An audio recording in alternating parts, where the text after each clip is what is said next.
வணக்கம். செந்தணலின் பிரதான செய்திகள். விரிவான செய்திகளுக்கு முன் தலைப்புச் செய்திகள். இலங்கை மனித உரிமைகள் ஆணைக்குழு செம்மணி மனித புதைகுழிக்கு விஜயம். சமஷ்டி முறையிலான அதிகார பகிர்வை வலியுறுத்தி கிழக்கில் போராட்டம். செம்மணியில் மீட்கப்பட்ட தடிய பொருட்களை அடையாளம் காட்ட ஒத்துழையுங்கள். பொதுமக்களிடம் ஸ்ரீதரன் எம்பி கோரிக்கை. கிழக்கில் தொடரும் சிஐடியின் சுற்றி வளைப்பு. நள்ளிரவில் மீட்கப்பட்ட ஆயுதங்கள். தேசபந்துவிற்கு எதிராக கூடுகிறது நாடாளுமன்றம். பலப்படுத்தப்படும் பாதுகாப்பு. சட்டவிரோதமாக சொத்துக்களை குவித்த பெண் அதிரடியாக கைது. 4 பிள்ளைகளின் தந்தையை பலியெடுத்த ஜானை. மட்டக்களப்பில் விபரீதம். சட்டவிரோத மீன்பிடி நடவடிக்கைகளில் ஈடுபட்ட 22 பேர் கைது. பிரித்தானிய புலம்பெயர காத்திருப்போருக்கு வெளியான முக்கிய தகவல். தொடர்வன விரிவான செய்திகள். இலங்கை மனித உரிமைகள் ஆணைக்குழு எதிர்வரும் ஆகஸ்ட் 4ஆம் தேதி யாழ்ப்பாணம் செம்மணி சித்துப்பாத்தி மனித புதைகுழி பிரதேசத்தை பார்வையிடுவதற்கு தீர்மானித்துள்ளதாக தகவல் வெளியாகியுள்ளது.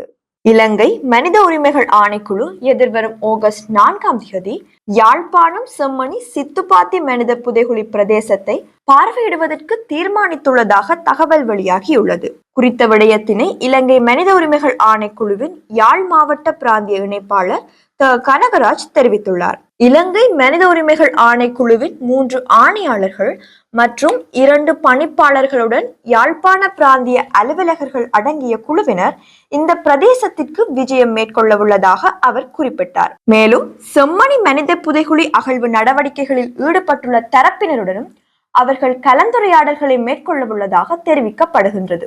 அத்துடன் காணாமல் போனோர் அலுவலக அதிகாரிகளுடனும் மனித உரிமைகளுக்கும் அபிவிருத்திகளுக்குமான நிலையத்தின் பிரதிநிதிகளுடனும் சந்திப்புகளை மேற்கொள்ள உள்ளதாக அவர் மேலும் தெரிவித்தார். இதேவேளை செம்மணி சித்துப்பாத்தி மனித புதைகுழியில் முன்னெடுக்கப்படும் 2ஆம் கட்ட அகழ்வின் 27வது நாளான நேற்று மேலும் 4 மனித எண்பு தொகுதிகள் அடையாளம் காணப்பட்டுள்ளன. இதுவரை 122 மனித எண்பு தொகுதிகள் அடையாளம் காணப்பட்டுள்ள நிலையில் 112 மனித எலும்பு கூடுகள் முழுமையாக அகழ்ந்தெடுக்கப்பட்டுள்ளமை குறிப்பிடத்தக்கது. இணைந்த வடக்கு கிழக்கு மாகாணத்திற்கு மீளப்பெற முடியாத சமஷ்டி முறையிலான அதிகார பகிர்வை வலியுறுத்தி திருகோணமலையில் கவனஈர்ப்பு போராட்டம் ஒன்று முன்னெடுக்கப்பட்டது. இணைந்த வடக்கு கிழக்கு மாகாணத்திற்கு மீளப்பெற முடியாத சமஷ்டி முறையிலான அதிகார பகிர்வை வலியுறுத்தி திருகோணமலையில் கவனஈர்ப்பு போராட்டம் ஒன்று முன்னெடுக்கப்பட்டது. திருகோணமலை வெறுகல் பூநகர் பகுதியில் இன்று காலை குறித்த போராட்டம் முன்னெடுக்கப்பட்டதாக தெரிவிக்கப்படுகின்றது. வடக்கு கிழக்கு ஒருங்கிணைப்பு குழுவின் ஏற்பாட்டில் இந்த போராட்டம் நடைபெற்றது. இதன்போது பல்வேறு ஸ்லோகங்களை எழுதிய பதாதைகளை ஏந்தியவாறு அமைதியான முறையில் கவனஈர்ப்பு போராட்டம் முன்னெடுக்கப்பட்டது.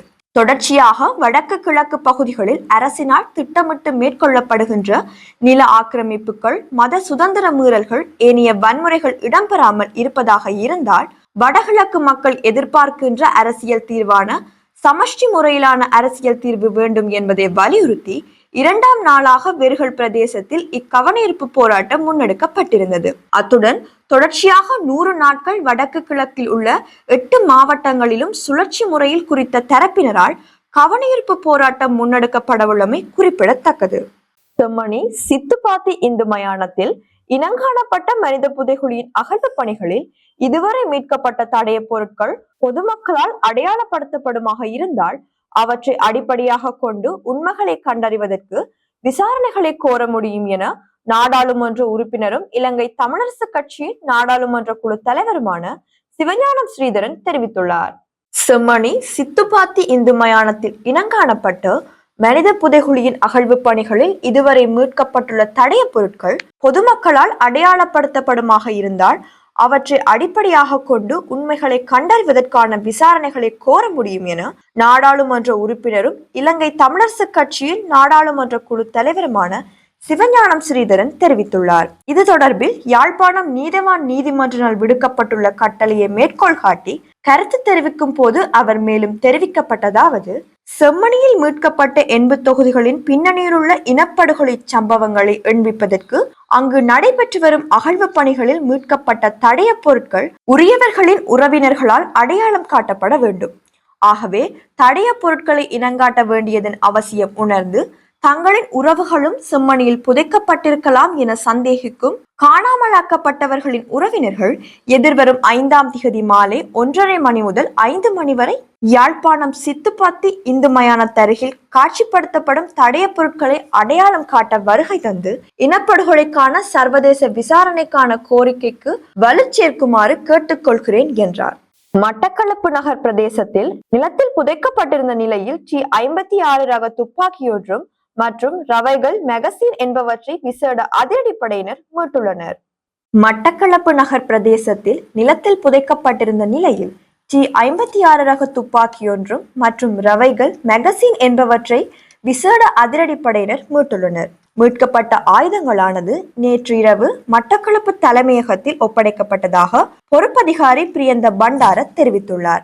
லியன்ஸ் கிளப் வீதியில் உள்ள காணியொன்றில் புதிதாக வீடு கட்டுமான பணி இடம்பெற்று வருகின்ற நிலையில் சம்பவ தினமான நேற்று இரவு 10 மணி அளவில் அங்கு மலசல கூடத்திற்கு குழி அமைப்பதற்கான நிலத்தை தோண்டும் போது புதைத்து வைக்கப்பட்டிருந்த நிலையில் பொலித்தீன் பையில் சுற்றப்பட்ட துப்பாக்கி இருப்பதை கண்டு விசேட அதிரடிப்படையினருக்கு அறிவித்துள்ளனர்.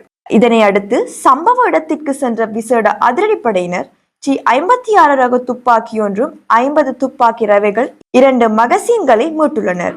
இது தொடர்பான மேலதிக விசாரணைகளை மட்டக்களப்பு தலைமையக காவல்துறையினர் மேற்கொண்டு வருகின்றனர். காவல்துறை மா அதிபர் தேசபந்து தென்னக்கோனை பதவி நீக்கம் செய்யும் பிரேரணை மீதான விவாதம் செவ்வாய்க்கிழமை நடைபெறும் போது ஆளும் கட்சி நாடாளுமன்ற உறுப்பினர்கள் அனைவரும் கொழும்பில் தங்கியிருக்குமாறு அறிவித்தல் விடுக்கப்பட்டுள்ளது. காவல்துறை மா அதிபர் தேசபந்து தென்னக்கோனை பதவி நீக்கம் செய்யும் பிரேரணை மீதான விவாதம் செவ்வாய்க்கிழமை நடைபெறும் போது ஆளும் கட்சி நாடாளுமன்ற உறுப்பினர்கள் அனைவரும் கொழும்பில் தங்கியிருக்குமாறு அறிவித்தல் விடுக்கப்பட்டுள்ளது. தேசபந்து தென்னக்கோனை பதவி நீக்கம் செய்யும் பிரேரணை மீதான விவாதம் செவ்வாய்க்கிழமை நடைபெறவுள்ள நிலையில் அன்று பிற்பகல் வாக்கெடுப்பு நடைபெறும் என தெரிவிக்கப்பட்டுள்ளது. இந்நிலையில் கட்டளைகளின்படி இந்த பிரேரணை நிறைவேற்றப்படுவதற்கு மொத்த நாடாளுமன்ற உறுப்பினர்களின் அரைவாசி பேரான 113 பேர் போதுமானவர்கள். நாடாளுமன்றத்தின் அமைப்பை கருத்தில் கொண்டு இந்த பிரேரணை நிச்சயமாக நிறைவேற்றப்படும் என்று அரசியல் விமர்சகர்கள் சுட்டிக்காட்டுகின்றனர். குறித்த பிரேரணை நிறைவேற்றப்பட்டால் சபாநாயகர் ஜனாதிபதிக்கு அறிவிப்பார் எனவும் அத்தகைய அறிவிப்புக்கு பிறகு ஜனாதிபதி அரசியல் அமைப்பு சபைக்கு காவல்துறை மா அதிபர் பதவிக்கான பரிந்துரையை பரிந்துரைப்பார். இந்த நாட்டில் ஒரு காவல்துறை மா அதிபர் நாடாளுமன்ற தீர்மானத்தால் பதவி நீக்கம் செய்யப்படுவது இதுவே முதல் தடவை என சுட்டிக்காட்டப்படுகின்றது. இதேவேளை தேசபந்து தென்னக்கோனுக்கு எதிரான தவறான நடத்தை குற்றச்சாட்டுகளை விசாரித்த 3 பேர் கொண்ட நாடாளுமன்ற குழு அனைத்து குற்றச்சாட்டுகளுக்கும் அவர் குற்றவாளி என்று அறிவித்து அவரை சேவையில் இருந்து நீக்க பரிந்துரைக்கின்றது. தேசபந்து தென்னக்கோனை பதவி நீக்கம் செய்யும் பிரேரணை நாளை மறுதினம் நாடாளுமன்றத்தின் நிகழ்ச்சி நிரலில் வைக்கப்படும். இது தற்போது நாடாளுமன்றத்தின் ஒழுங்கு புத்தகத்தில் உள்ளது. 5 முழு நாட்களுக்கு ஒழுங்கு புத்தகத்தில் இந்த பிரேரணை வைக்கப்பட்ட பிறகு எந்த நாளிலும் அதை பற்றி விவாதிக்கலாம் என்று நாடாளுமன்றத்தின் நிலையியற் கட்டளைகள் கூறுகின்றன. தேசபந்து தென்னக்கோனை பதவி நீக்கம் செய்யும் பிரேரணைக்கு ஆதரவாக 3 முக்கிய கட்சிகள் ஏற்கனவே வாக்களிக்க முடிவு செய்துள்ளன. அந்த வகையில் தேசிய மக்கள் சக்தி, ஐக்கிய மக்கள் சக்தி மற்றும் தமிழ் தேசிய கூட்டமைப்பு ஆகியவையே அந்த கட்சிகள் ஆகும். அத்துடன் தேசபந்து தென்னக்கோனை பதவி நீக்கம் செய்யும் பிரேரணை மீதான விவாதத்தின் போது நாடாளுமன்றத்திலும் அதை சுற்றியுள்ள பகுதிகளிலும் பாதுகாப்பை பலப்படுத்த நாடாளுமன்ற தலைவர்கள் நடவடிக்கை எடுத்துள்ளமை குறிப்பிடத்தக்கது. பிலியந்தலை போகுந்தர பகுதியில் வசிக்கும் பெண்ணொருவர் போதைப்பொருள் வர்த்தகத்தின் ஊடாக ஈட்டிய பணத்தின் மூலம் சொத்துக்களை சேர்த்ததற்காக கைது செய்யப்பட்டுள்ளதாக தகவல் வெளியாகியுள்ளது.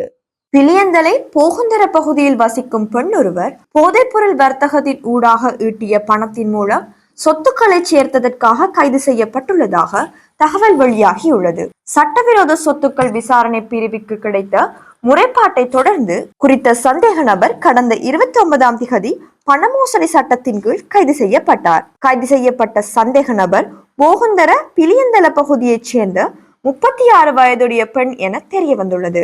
சந்தேக நபரின் முந்தைய குற்றச்சாட்டுகள் தொடர்பான விசாரணையில் அவர் ஹெரோயினுடன் கைது செய்யப்பட்டு நீதிமன்றத்தில் வழக்கு தொடரப்பட்டதாக காவல்துறையினர் தெரிவித்துள்ளனர். மேலும் சந்தேக நபர் சட்டவிரோதமாக சம்பாதித்த சுமார் 3 கோடி ரூபாவை கொண்டு வாங்கிய பிலியந்தலை பகுதியில் உள்ள நிலம் ஒன்று பணமோசடி சட்டத்தின் கீழ் 9ஆம் திகதி முதல் 7 நாட்களுக்குள் முடக்கப்பட்டது.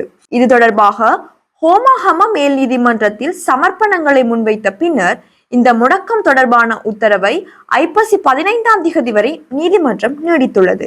இதேவேளை சந்தேக நபர் கடந்த 29ஆம் திகதி கொஸ்பேவ நீதவான் நீதிமன்றத்தில் முன்னிலைப்படுத்தப்பட்ட பின்னர் 50,000 ரூபாய் ரொக்க பிணையிலும் தலா 5 லட்சம் ரூபாய் பெறுமதியான 2 சரீர பிணையிலும் விடுவிக்கப்பட்டார். இந்நிலையில் சட்டவிரோத சொத்துக்கள் விசாரணை பிரிவு மேலதிக விசாரணைகளை மேற்கொண்டு வருகின்றமை குறிப்பிடத்தக்கது. மட்டக்களப்பு வெல்லாவளி போலீஸ் பிரிவுக்குட்பட்ட கூலாவடி நெல்லிக்காட்டில் இன்று அதிகாலை 1:30 மணிக்கு யானை தாக்கி 4 பிள்ளைகளின் தந்தை ஒருவர் உயிரிழந்துள்ளார். மட்டக்களப்பு வெல்லாவளி போலீஸ் பிரிவுக்குட்பட்ட கூலாவடி நெல்லிக்காட்டில் இன்று அதிகாலை 1:30 மணிக்கு யானை தாக்கி 4 பிள்ளைகளின் தந்தை ஒருவர் உயிரிழந்துள்ளார். நேற்று இரவு நெல்லிக்காட்டு கிராமத்துக்குள் புகுந்த யானை வீட்டின் முன்பகுதியில் வைத்து மாணிக்கம் ராமலிங்கம் என்பவரை தாக்கியுள்ளது. சம்பவ இடத்திற்கு அதிகாலை சென்ற போரதீவு பற்று பிரதேச சபையின் தவிசாளர் கைசீலன் சென்று படுகாயமடைந்தவரை வைத்தியசாலைக்கு கொண்டு செல்லும் பணியை முன்னெடுத்திருந்தார். இதன் போது யானையின் தாக்குதல் காரணமாக படுகாயமடைந்தவரை களுவாஞ்சிக்குடி ஆதார வைத்தியசாலைக்கு கொண்டு செல்லப்பட்ட போது அவர் உயிரிழந்துள்ளார். உயிரிழந்தவரின் சடலம் களுவாஞ்சிக்குடி ஆதார வைத்தியசாலையில் வைக்கப்பட்டுள்ளதுடன் வெல்லாவளி போலீசார் விசாரணைகளை முன்னெடுத்துள்ளனர்.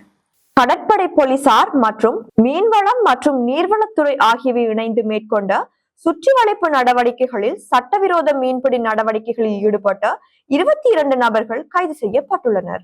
கடற்படை போலீசார் மற்றும் மீன்வளம் மற்றும் நீர்வளத்துறை ஆகியவை இணைந்து மேற்கொண்ட சுற்றி வளைப்பு நடவடிக்கைகளில் சட்டவிரோத மீன்பிடி நடவடிக்கைகளில் ஈடுபட்ட 22 நபர்கள் கைது செய்யப்பட்டுள்ளனர். தடை செய்யப்பட்ட மீன்பிடி வலைகள், வெடிப்பொருட்கள், டைவிங் உபகரணங்கள் மற்றும் சட்டவிரோத மீன்பிடி முறைகளை பயன்படுத்தி மீன்பிடியில் ஈடுபட்ட 22 நபர்களை கடற்படை கைது செய்துள்ளது. இதேவேளை அவர்களிடமிருந்து 5 படகுகளையும் கடற்படை பறிமுதல் செய்துள்ளது. கடற்படை போலீசார் மற்றும் மீன்வளம் மற்றும் நீர்வளத்துறை ஆகியவை கடந்த ஜூலை 23 முதல் 31ஆம் திகதி வரை நாட்டின் கடல் எல்லைகளை உள்ளடக்கியதாக இந்த சோதனை நடவடிக்கைகளை மேற்கொண்டன. இந்த சுற்றி வளைப்பு நடவடிக்கையின் போது விற்பனைக்கு தயார் நிலையில் இருந்த 210 தடை செய்யப்பட்ட மீன்பிடி வலைகளுடன் மற்றும் ஒரு நபரும் கைது செய்யப்பட்டார். திருகோணமலையின் கோட்பே, கும்புருப்பிட்டி, கிண்ணியா, மூதூர் மற்றும் மன்னாரின் கக்கரதீவு ஆகிய கடற்கரை மற்றும் கடற்பகுதிகளை உள்ளடக்கியதாக இந்த நடவடிக்கைகள் மேற்கொள்ளப்பட்டுள்ளன. இனி சர்வதேச செய்திகள். பிரித்தானியா அந்நாட்டின் குடியேற்ற சட்டங்களில் பாரிய மாற்றங்களை கொண்டு வந்துள்ளது. பிரித்தானியா அந்நாட்டின் குடியேற்ற சட்டங்களில் பாரிய மாற்றங்களை கொண்டு வந்துள்ளது. குடியேறுபவர்களின் எண்ணிக்கையை கட்டுப்படுத்தும் விதமாக குறித்த திட்டம் கொண்டு வரப்பட்டுள்ளதாக பிரித்தானிய அரசாங்கம் அறிவித்துள்ளது. அந்த வகையில் பிரித்தானியாவில் குடியுரிமை பெற தேவையான கால அவகாசம் 5 ஆண்டுகளில் இருந்து 10 ஆண்டுகளாக இரட்டிக்கப்பட்டுள்ளது. அத்துடன் பிரித்தானியாவில் குடியேற ஆங்கில மொழி தகமை மேலும் கடுமையாக்கப்பட்டுள்ளதாக தெரிவிக்கப்பட்டுள்ளது. இதேவேளை இந்த மாற்றங்கள் குடியுரிமை பெற விரும்பும் வெளிநாட்டு குடிமக்களுக்கு சவாலாக மாறலாம் என சமூக ஆர்வலர்கள் தெரிவிக்கின்றனர். அத்துடன் மிகவும் கடுமையான நடவடிக்கையாக பார்க்கப்படுவதாகவும் மனித உரிமை பாதுகாப்பாளர்கள் தெரிவிக்கின்றனர். இச்சட்டங்கள் விரைவில் நாடாளுமன்றத்தில் நிறைவேற்றப்பட்டு நடைமுறைக்கு வரும் எனவும் எதிர்பார்க்கப்படுகின்றமை குறிப்பிடத்தக்கது. இத்துடன் செய்திகள் நிறைவடைகின்றன. வணக்கம்.